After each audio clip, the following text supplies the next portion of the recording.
I would like to introduce today's speaker, Gina Jelinski, the founder and owner of The Lit Nanny. Welcome to the call, Gina. Thank you so much for having me here, Eneri. I'm excited to be here. Thank you. Thank you. Yes, excited to have you. As some of you may or may not know, I've known Gina for a very, very long time, since she was young, since before she was married, and before she even thought of even having a business. So I am so proud of all her accomplishments and wish her nothing but more and more happiness and progress going forward. Gina, can you just tell us how you got started? Like, how did this come about? Because I know you were teaching for a while. Yes, absolutely. Yeah, so I got started, I started in 2016 of June, and the way I got started, it kind of came in a shift. So things usually shift, right? And like a life where you're kind of like, what do I want to do? How do I want to go about this? So a few years before I started The Lit Nanny, I was working as a full-time educator in the Newark public school systems, and I was an English teacher. Super, super exciting. But somewhere along the line, I for myself wanted to change. I think that change started when my first son was born. So I have a 13-year-old and I have a 10-year-old. So when my first son was born, I started to think, how do I want to kind of frame my life so that I have more time and more energy for my family and for what my family needs and for what my home needs, while still being true to my passions and still being true to, what I love and what I enjoy. And when I started to think about that, teaching required so much energy and so much of my time. I would be home like grading papers on a Saturday night when lots of other friends might be out. Or family get-togethers. And even at a family get-together, I would be enjoying it. But at the same time, I'd have in my mind like, oh, I have to do this lesson plan. Oh, I have to grade. And most jobs have something, that's pending. For me, being with a lot of kids who I love, who still have found me on Facebook and want to be my friend. I loved my students. I still needed to find a way, though, to have balance, to have some peace, and have some energy like left for my family and my kids. So I started thinking, like, 3 years before I even started my business, how do I want to do this? So I thought, let me stay in education and maybe shift areas of specialty. And one of my areas of specialty that I, decided to get certification in was teaching English to second language speakers. And so I thought maybe I'll be a teacher of ESL. And, I kind of entertained that for a while, but the doors didn't open there. And then I said, you know what, as I'm with my kids, I want to teach younger kids. So let me transfer to elementary school students instead of high school students. And I did that and I enjoyed it. But time after time, I just kept feeling like there needs to be a way for me to do this in a more impactful way and in a more flexible way. And so that's when I decided I need to make a change. So I left teaching. I stayed with a job online as a professor where I did online part-time work. And I kind of just only did that and took a year to kind of figure this out. And my husband and my family were thinking I was crazy at first. Like, you're going to do what? You're going to leave what? What's happening? Because, I was in it for about 8 years just teaching. And I was like, I need to figure out what I want to do. And that whole year, it's the complete opposite of what I would normally do. My personality, like complete opposite. I ended up doing makeup for a year, just like as in an MLM, like marketing type thing. And so I was like, I have new lipstick, guys. And I would be at my family parties like, who wants to try this mascara? And they'd be like, what is going on with you? Try to figure this out. And then in time, Love it.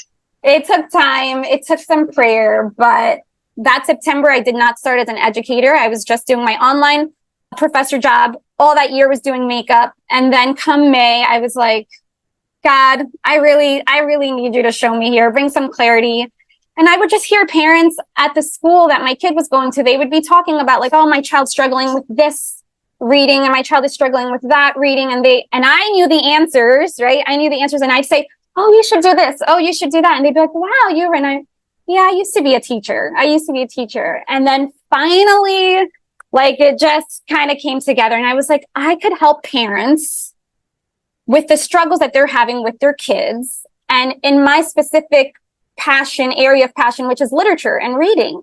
And so I decided to say, you know what? I want to care for other people's kids the way I care for my own kids in reading and in their struggles and in building home and in making sure that the home is peaceful, because when your kids can't read and they're struggling, like, it doesn't create a peaceful home if they're struggling in school. So that became kind of the thing. And so I started to come up, think what would be a good way to show this and what would be a good name, right, for this. And I was like, I'm kind of I'd be like a nanny. I'd be like a nanny, but instead of being a nanny, at home, I'd be a nanny for taking care of children's needs and helping parents with that. And that's when the Lit Nanny was born.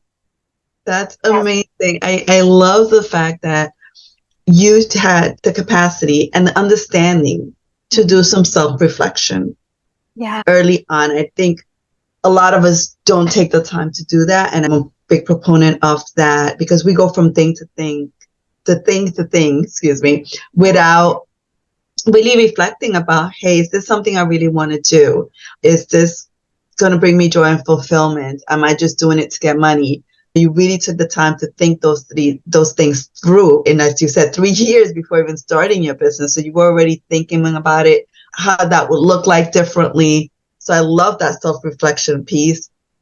And even the part of doing something different, as you would being an online professor, but you did take up a year to do some makeup selling, distribution. Yes. Which really shapes you when you're starting your own business, because that took courage. That took me getting out of my comfort zone, because it wasn't a part of who I am. And, it took a lot of asking people, you have to humble yourself to ask people for things like, oh, are you interested in this? Oh, would you be interested in this?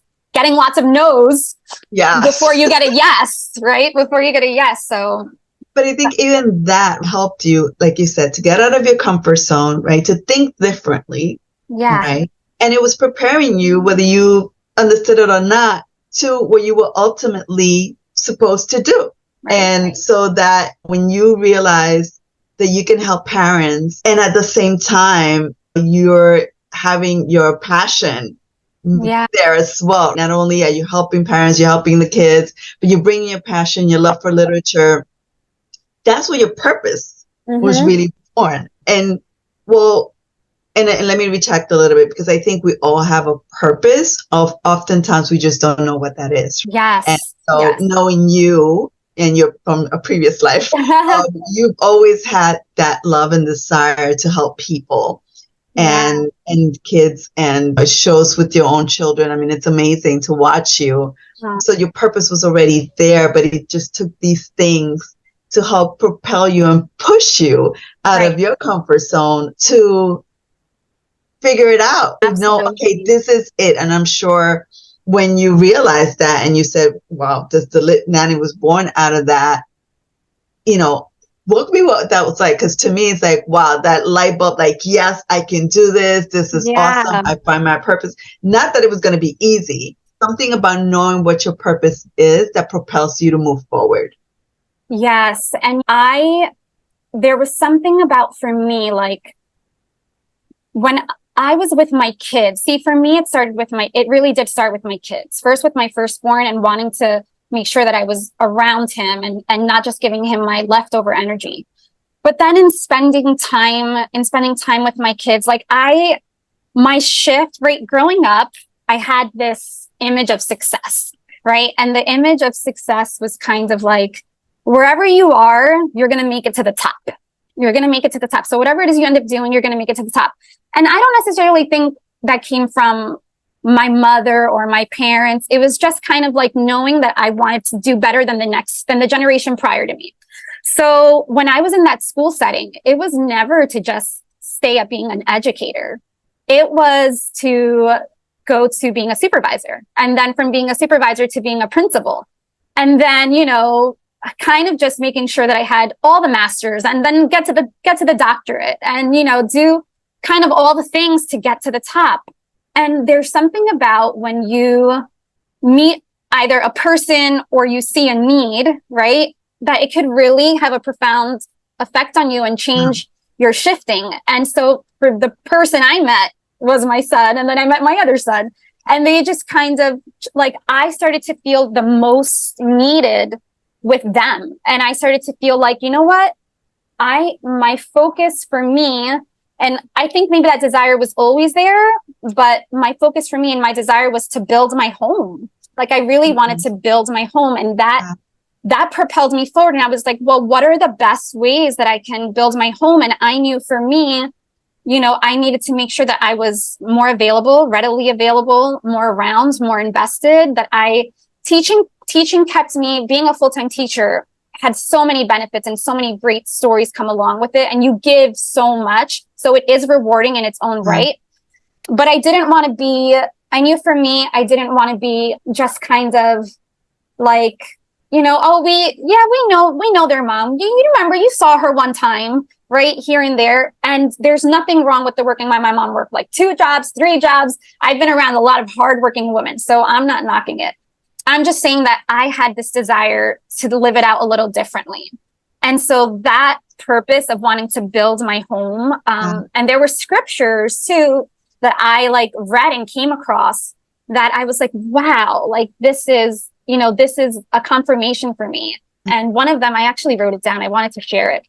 One of them was, let's see, I said I wrote it down, but where did I write it down? One of them was, a wise woman builds her home, right? A wise woman builds her home. And then I think the other one, the part after that says, but a foolish one tears it down, right? And I was like, I really just want to find ways, you know, to build my home. And then after being with that, my kids were my inspiration. After I started reading with them and, you know, and taking the time with them, and then just knowing that there was a need and that I needed to be of service to others, like that's what continues to propel me forward. That I know that there are other parents that might not have the background that I have in education, that don't necessarily know what the next steps are, but I could be that for them. I could tell you what the next steps are, and I could also help you, you know, help your children in that respect. So that definitely moves me forward, thinking about what I want for my own family, but at the same time, thinking about how I can be of use to other families. Yeah,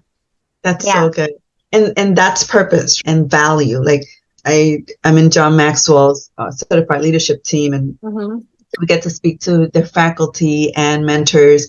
And the one thing that always resonates, even from John Maxwell, who's been a leadership guru for ages, the first thing that he tells you is like, how can I provide value? Yes. You know, how can I be of value to you?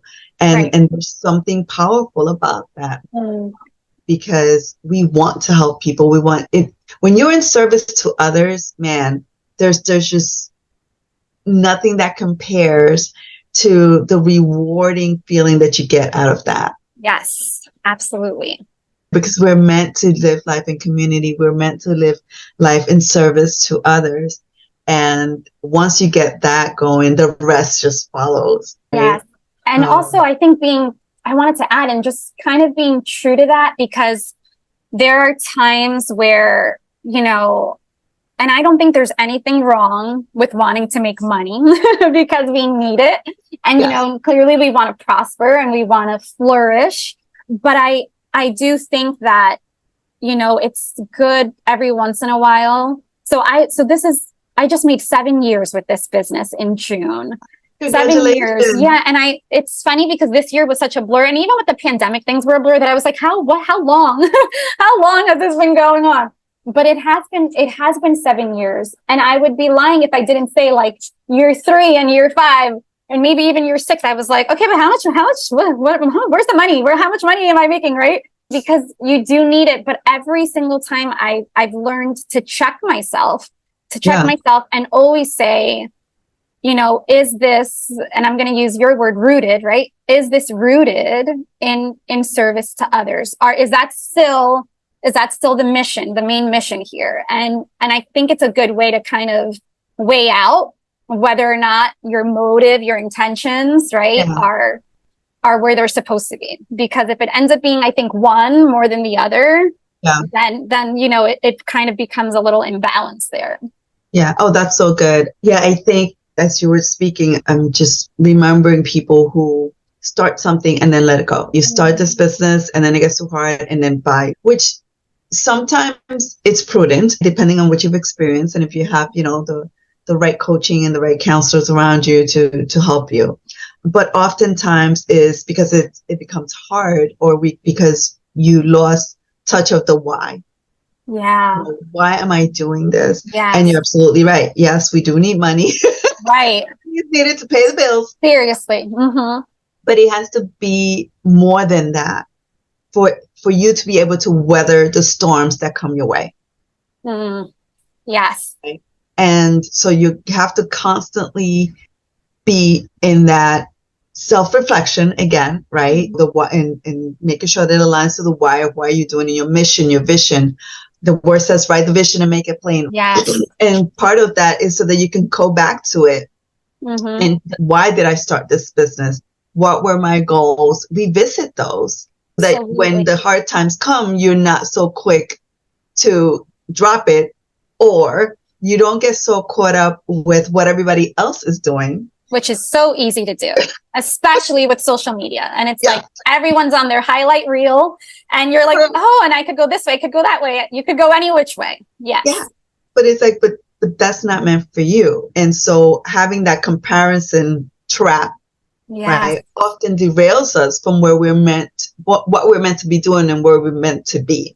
Mm-hmm. That's something to keep in mind, which I love that you were able, again, to that self-reflection peeks back in, that doing those touch points with yourself. Does this still align to the why? Because when it doesn't, another thing that happens is that you start getting frustrated. You start getting disillusioned. You start just not being very happy inside. How do we get back to, okay, wait, what's going on? Reflect and get back to the vision and the mission that you had for this, whether it's a business or an effort that you're doing.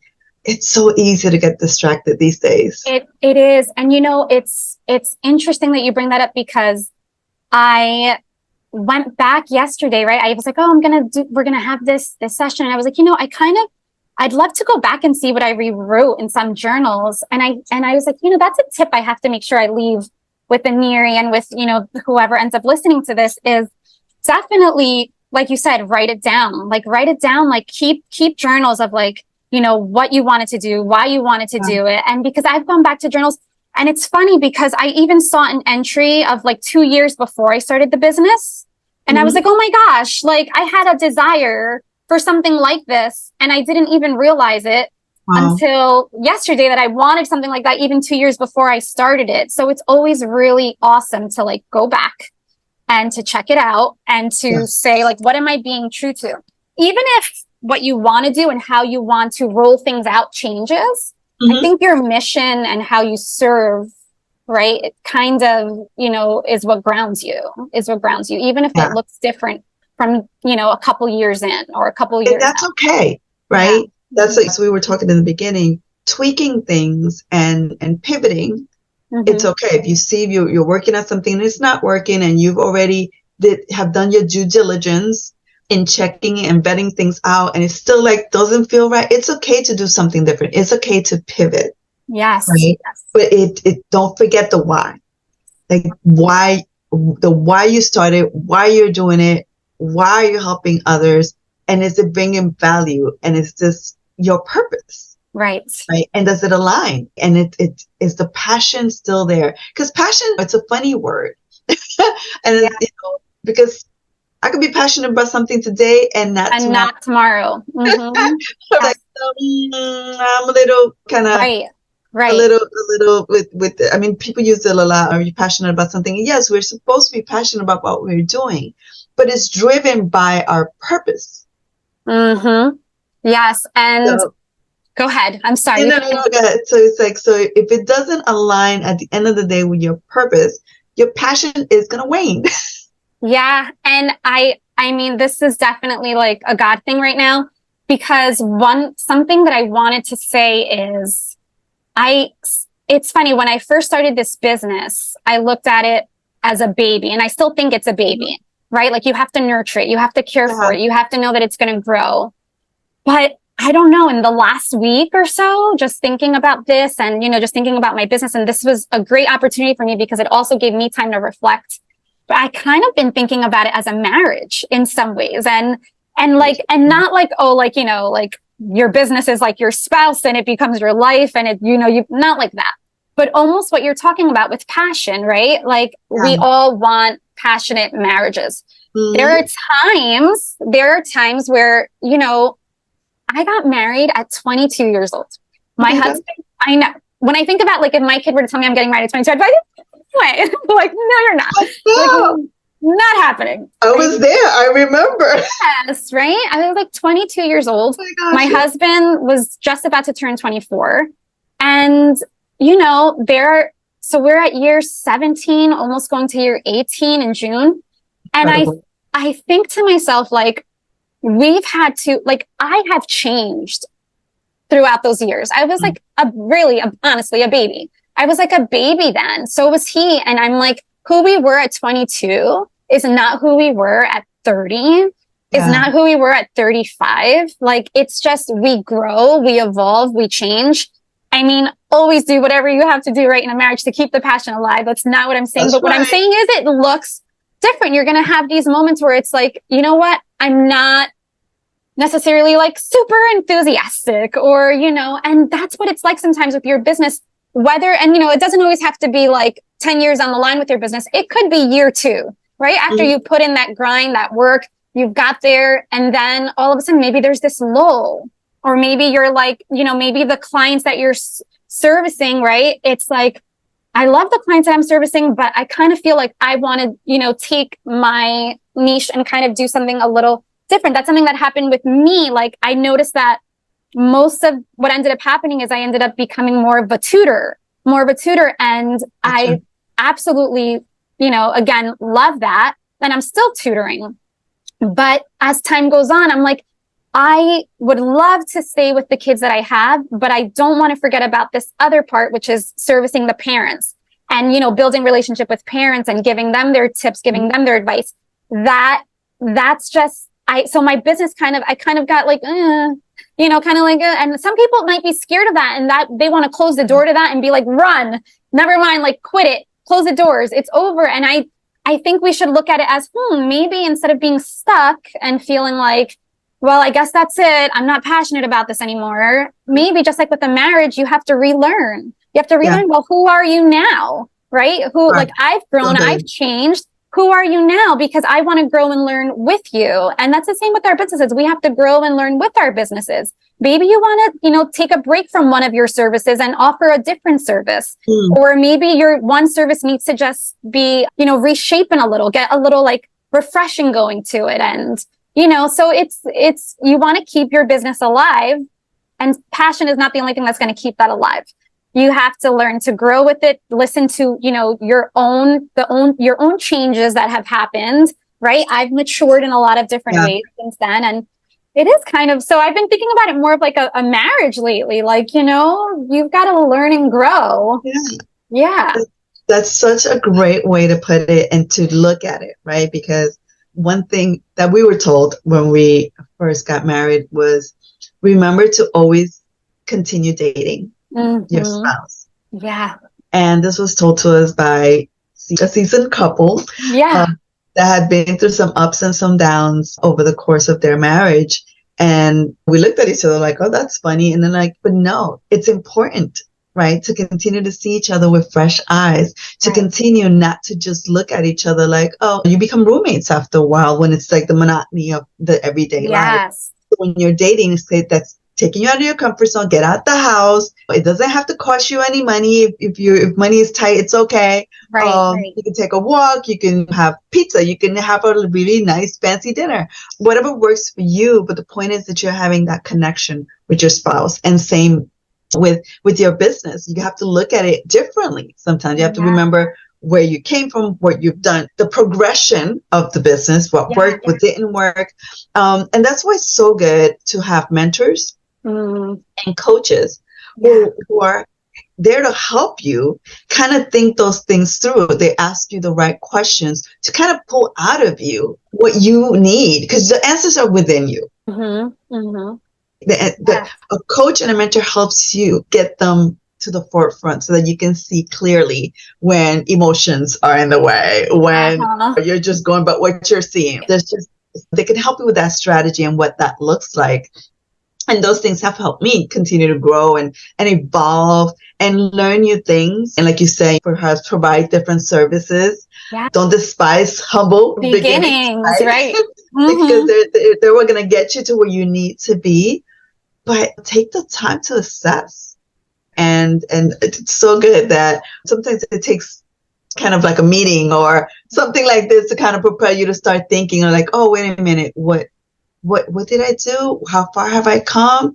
And remind you, man, that you've got this. Yes, it was a good reminder for me. I was just like, okay, this is what's happening. This is where we're going. Yeah, and you've come a long way, but it's okay to pivot, right? And it's okay to reinvent yourself. A lot of people feel like, oh, well, this is how I am. I'm always going to be this way, and then just shrug the rest. Like, no, there's things you can learn. Yeah. Right. And also the idea that, and this is how people know me this way. And it's like, right. It's okay. It's okay. Yes. It's like you don't owe anybody anything. Right. Be you.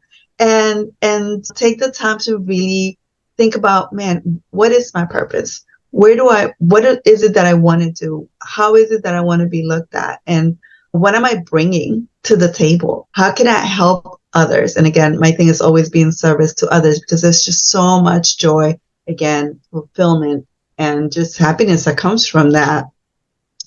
And it gets you to where you want to be and you need to be, right? What are you really good at?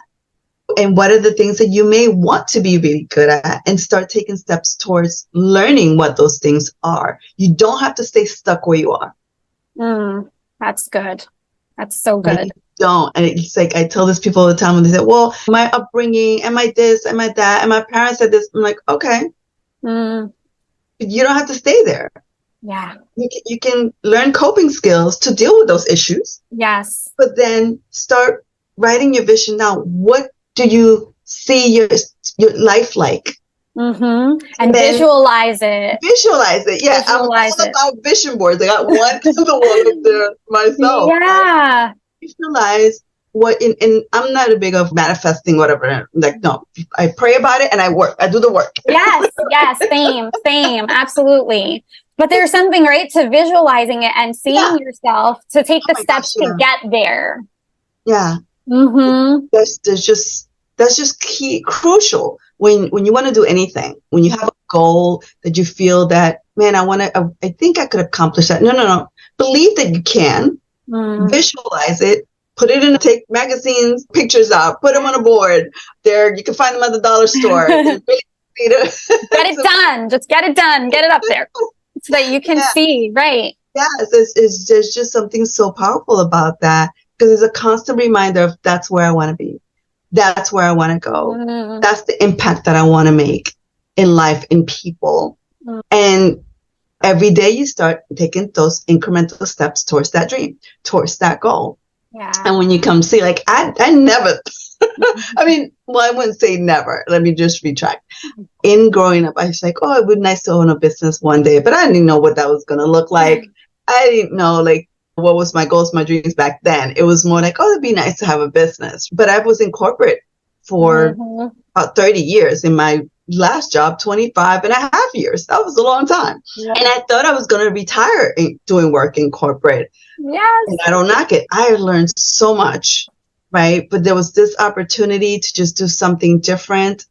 And I'm like, why not? If not now, then when? Then when? Yes. Because we keep saying, oh, yeah, that would be nice. That would be nice. But are you taking steps? So is it like a want? Is it a dream? Or is it a whim? Is it a hobby? Yes. Which hobbies turn into businesses, which is great. All the time. Right. But you need to really know, okay, is this something I really, really want? That's so good. Start taking steps towards it. Start researching, start learning. That doesn't mean you leave your job and you quit everything like without a plan. People may have the funds to be able to do that, but most of us don't. But like you started thinking about it 3 years in advance, what that was going to look like. So it's so important to write it down, to have that vision board, to start taking steps. Okay, so I can't quit my job right now because I have bills to pay, but I can take a class. Right. And there's so many resources out there. Oh my gosh. Yes. Help. There's so many resources out there. Yes. And I like what you said too. Like it was kind of, an idea, maybe one day, even for me, like the idea of entrepreneurship was like so foreign. It was like, yeah, that's what they all do that over there. And, I'll add too that, my husband is also an entrepreneur. Mm-hmm. And so even that is like, well, there can't be two entrepreneurs. There can't be two of us. Like that's like, that can't really happen. Because we're kind of both, entrepreneurship is also, it's a risk, you're taking a risk, you're taking a chance on yourself. And honestly, if you're going to take a chance on anything, it really should be yourself. But it definitely is risky. And so to me, it was kind of foreign and, how and why. But I think, like I said, when you start, writing things down and thinking about things, right. And just kind of see like, what are your thoughts? What is your thought flow? How are your thoughts being, processed? And I think, after a while, you start to realize like, no, this is really something that I want and something that I could be good at. Maybe I won't be the best, but I could get there. I could become really good at this. I could become better. Like you said, take a class or talk to other people or, learn, never stop learning. Right.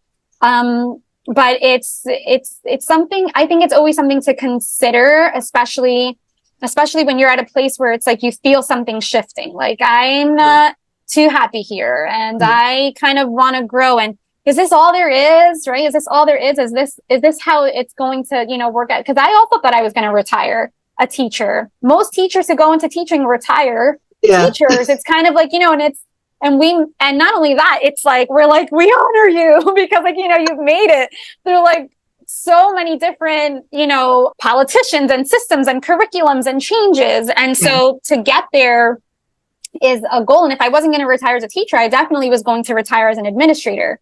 But, I felt that shift. Like this doesn't feel right. The uniform doesn't feel right anymore. I'm wearing the wrong uniform, and I want, what do I want my life to feel like? And again, it might, just like a marriage, right? It might change in 10 years and, and you might want to add more things and do this and that. But initially I knew the uniform didn't feel right for me anymore. And I wanted it to feel more like, like a home and warmth and coffee and tea and, things that are warm and nurturing. And that's what I wanted it to be like and feel like.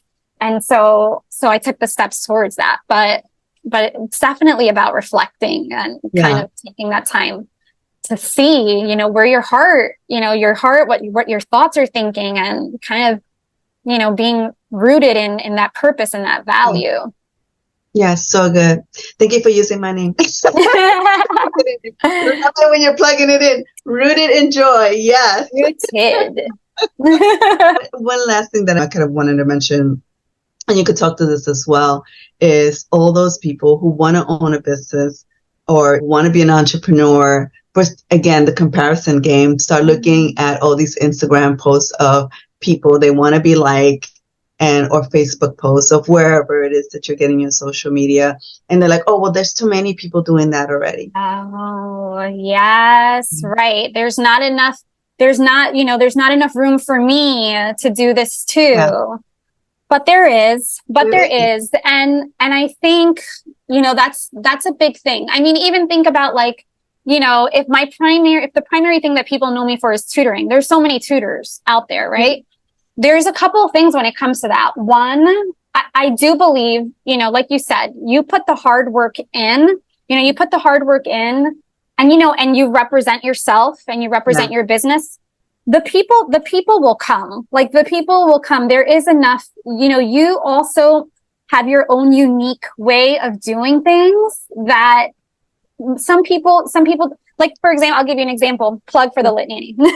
like a lot of tutoring services are, there's one of two things going on. Either they're going to help your child with, their homework. They're going to help their child with your homework, make sure their homework is being done correctly so that they are getting the right skills so that they can succeed in class. or they're going to focus on a specific subject, like let's say math or reading, and they're going to, help your child in that way. For me, I felt like that's all good and well, and that's definitely needed.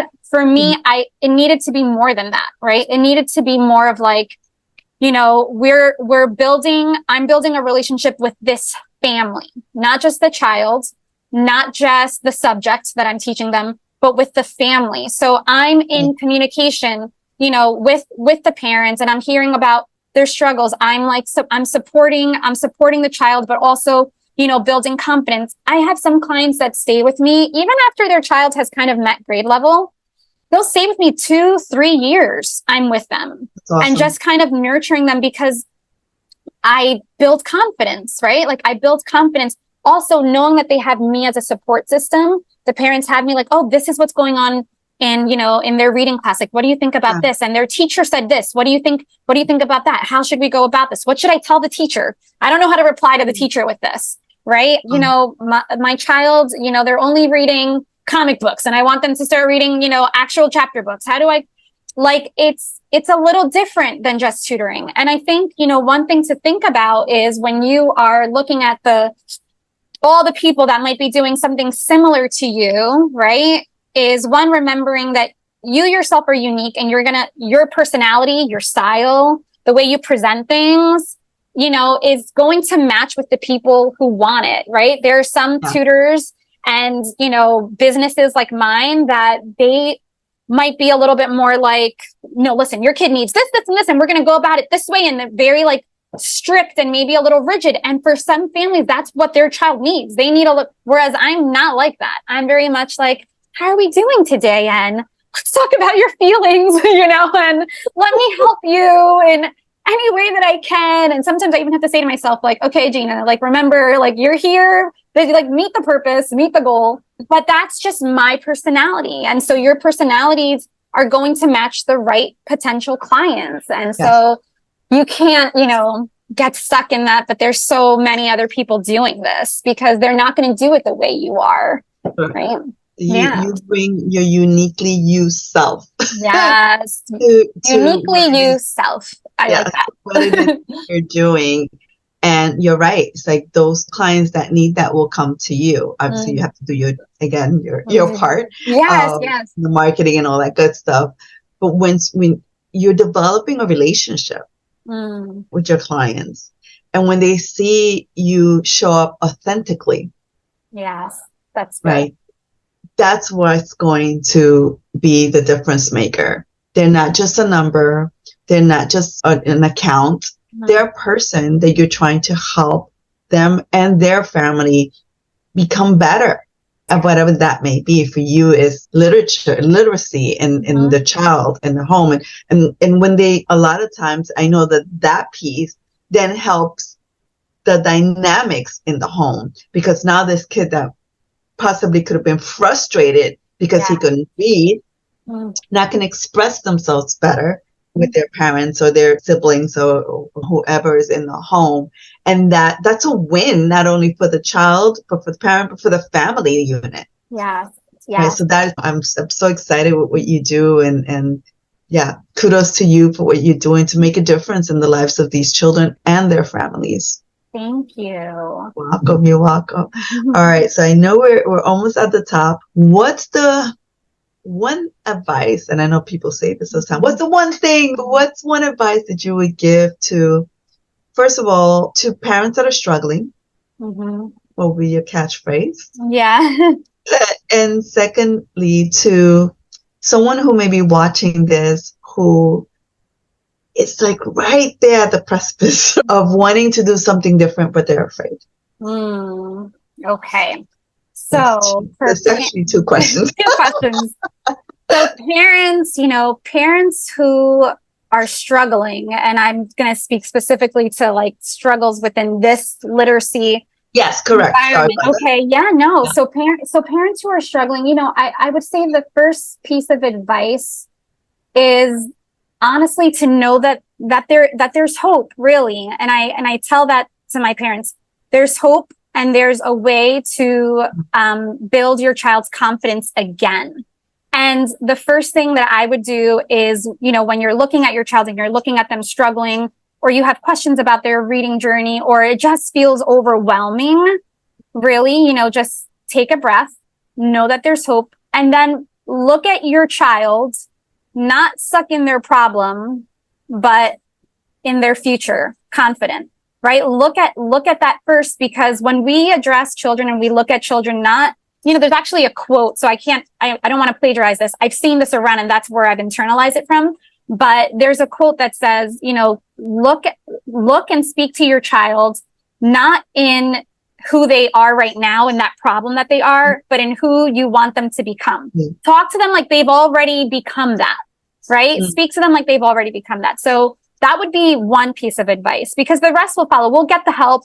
We'll get the right reading curriculum for them. We'll get all of that. But for you in your home, because the bottom line is, at the end of the day, it's about your relationship with your child. So if you're struggling and they're struggling and this has kind of become a thorn in your side, right? Just keep that in mind, that there's hope, that there's answers, and that honestly view them in who they're going to become and not what they're stuck in right now.